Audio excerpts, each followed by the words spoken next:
Welcome back to ASK classes. जिस video का बेसब्री से इंतजार था वो वीडियो आ चुका है। मैं आपके सामने प्रेजेंट करूंगा कक्षा 11वीं वार्षिक परीक्षा वर्ष 2024-25 फिजिक्स विषय का प्रश्न पत्र। वैसे आपको पता है 70 नंबर का फिजिक्स का पेपर रहेगा एंड 20 क्वेश्चन देखने को मिलेगा। इतना ही नहीं, इसे 3 घंटे में कंप्लीट करना रहेगा और 8 पेज का आपका प्रश्न पत्र रहेगा। अगर पेपर के इंटरफेस की बात करूं तो कुछ इस प्रकार से इंटरफेस रहेगा and interface does not matter. हम सीधे जंप करते हैं अपने क्वेश्चंस तरफ, लेकिन उसके पहले एक चीज ध्यान रखिएगा। यहाँ पर जितने भी क्वेश्चंस बताए जा रहे हैं सारे क्वेश्चन को बेहतरीन ढंग से प्रिपेयर कर लेना अगर आप चाहते हैं कि हम अपने एग्जाम में टॉप करें। तो फटाफट हम अपने पहले प्रश्न की तरफ जंप करते हैं। हमारा पहला प्रश्न कहता है कि सही विकल्प चयन करके लिखो। इसमें पहला नंबर कहता है कि 0.007 मीटर क्यूब में कितने सार्थक अंक होते हैं, प्रश्न पूछा गया है। तो इसका सही आंसर हो जाएगा आपका ऑप्शन नंबर ए इस करेक्ट आंसर, मतलब एक सार्थक अंक होता है। दूसरा नंबर कह रहा है निम्नलिखित में से प्रक्षेप कोण के किस जोड़े के लिए क्षैतिज पारस समान होगा। तो इसका सही आंसर लिखेंगे ऑप्शन नंबर ए 30 डिग्री और 60 डिग्री।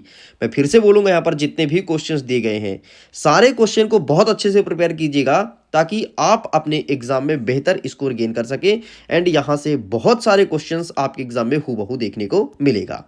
हमारा तीसरा नंबर कहता है यदि किसी स्प्रिंग, ठीक है, आई दूरी तक खींचाता है, मतलब उसकी डिस्टेंस इस प्रकार से कुछ होती है, ठीक है, तो संचित स्थितिज ऊर्जा 10 जूल बढ़ जाती है। यदि स्प्रिंग को आई दूरी तक और खींचा जाए, मतलब स्प्रिंग अभी हमने इतना खींचा, अब इसको और ज्यादा खींचे तो इसकी स्थितिज ऊर्जा क्या होगी। तो डेफिनेटली भाई अगर 10 जूल है तो 10 जूल और बढ़ जाएगी, ये हो जाएगा आपका 20 जूल, अर्थात ऑप्शन नंबर डी इस करेक्ट आंसर। चौथा नंबर कहता है पिंड की गतिज ऊर्जा के एवं रेखीय संवेग पी में संबंध है। तो इसका सही आंसर बताना है ऑप्शन नंबर बी, के बराबर √p/2m इस करेक्ट आंसर। आगे बढ़ते हैं। पांचवा नंबर कहता है कि ऊष्मागत की अवस्था चर नहीं है, दाब, आयतन, आंतरिक या फिर ऊष्मा। तो इसका सही आंसर लगाएंगे ऑप्शन नंबर डी ऊष्मा इस करेक्ट आंसर। एंड हमारा छठवां नंबर कहता है अप्रगामी तरंगे में दो क्रमागत स्पंदों के बीच की दूरी होती है। तो यहां पर आपको लगाना है ऑप्शन नंबर सी लैम्ब्डा इस करेक्ट आंसर। बाकी सेम क्वेश्चन इंग्लिश में अवेलेबल है, अगर आप इंग्लिश मीडियम के स्टूडेंट हैं सारे क्वेश्चन को इंग्लिश में देख करके अपने पढ़ाई को बेहतर कर सकते हैं। वैसे अगर मैं सेट की बात करूं तो सेट नंबर डी है ये, लेकिन अगर आप सेट को ध्यान नहीं देते हो, आपको पता है ना कि बहुत सारे क्वेश्चन रिपीट होता है, तो सेट डज नॉट मैटर। आप इसे वीडियो को बहुत अच्छे से देख के जाइएगा, सारे क्वेश्चन को अच्छे से प्रिपेयर कर लेना, डेफिनेटली बहुत फायदा मिलने वाला है। हमारा प्रश्न क्रमांक 2 कह रहा है कि उचित शब्द में रिक्त स्थान भरना है। पहला नंबर कहता है कि 108 किलोमीटर प्रति घंटा बराबर कितने मीटर सेकंड होते हैं, इसे कन्वर्ट करना है। तो यहां पर सिंपल सा आपको लिख देना है 30 मीटर प्रति सेकंड। आगे बढ़ते हैं। नेक्स्ट कहता है सदिश ए बराबर 6i + 8j का मापांक डैश डैश डैश होगा। तो यहां पर आपको 10 लिखना है।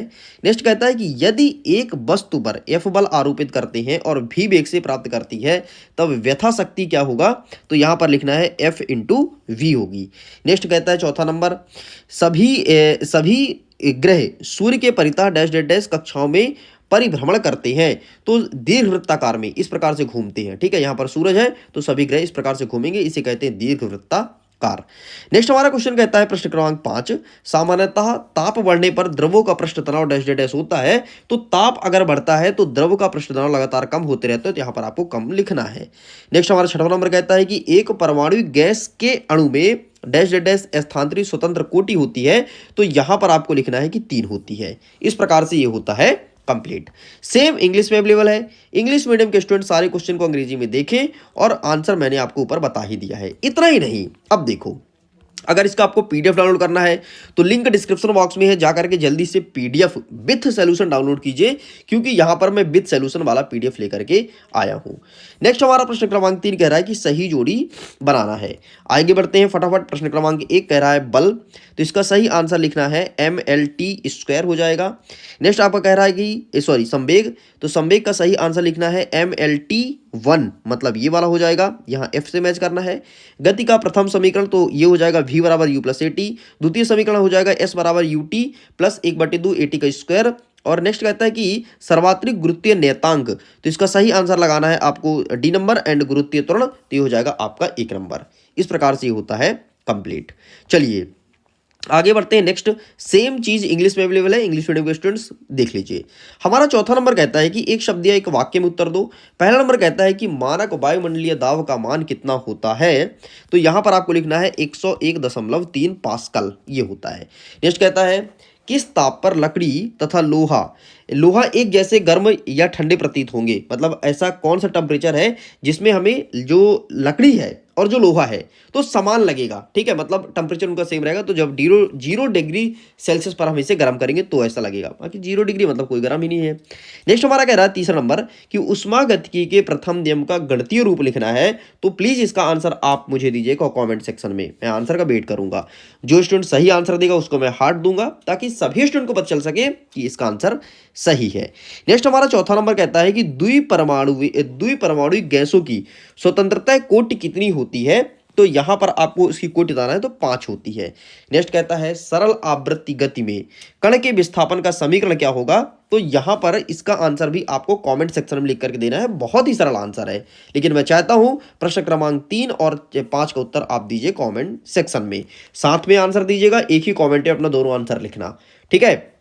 सेम इंग्लिश में अवेलेबल है, आप इसे देख सकते हैं। आइए फटाफट प्रश्न क्रमांक 5 को कवर अप करते हैं, जिसमें आपको ट्रू फॉल्स मतलब सत्य और असत्य को बताना है। पहला नंबर कहता है मूल मात्रक एक दूसरे से संबंधित होते हैं। हाँ जी, बिल्कुल सही है। नेक्स्ट कहता है कि एक विमीय गति में किसी कण की चाल शून्य होने पर भी वेग अशून्य होता है। बिल्कुल गलत है। नेक्स्ट कहता है दो वस्तुएं के प्रत्यस्त संघट्ट में प्रत्येक वस्तु का संवेग एवं गतिज ऊर्जा संरक्षित रहते हैं। तो बिल्कुल सही है। नेक्स्ट कह रहा है कि किसी वस्तु का घूर्णन अक्ष परिवर्तित करने पर उसका जड़त्व आघूर्ण भी परिवर्तित हो जाता है। तो ये भी आपका बिल्कुल सही है। नेक्स्ट हमारा 5वां नंबर कह रहा है सरल लोलक का आवर्तकाल उसके द्रव्यमान पर निर्भर करता है। ये आपका गलत हो जाएगा। इस प्रकार से प्रश्न उत्तर में से आपका पहला, तीसरा और चौथा सही है, बाकी 2 गलत है। तो स्टूडेंट मैं यहां तक कंप्लीट कर दिया हूं, आगे मिलेंगे नेक्स्ट पार्ट में। तब तक आप इसके पीडीएफ को डाउनलोड कीजिए, लिंक डिस्क्रिप्शन बॉक्स में शो हो रहा है, चेकआउट कीजिए एंड सारे क्वेश्चन को बेहतरीन ढंग से प्रिपेयर करना, क्योंकि आपके एग्जाम में यहां से क्वेश्चन देखने को मिलेगा, 100% मिलेगा। Thanks for watching, bye bye.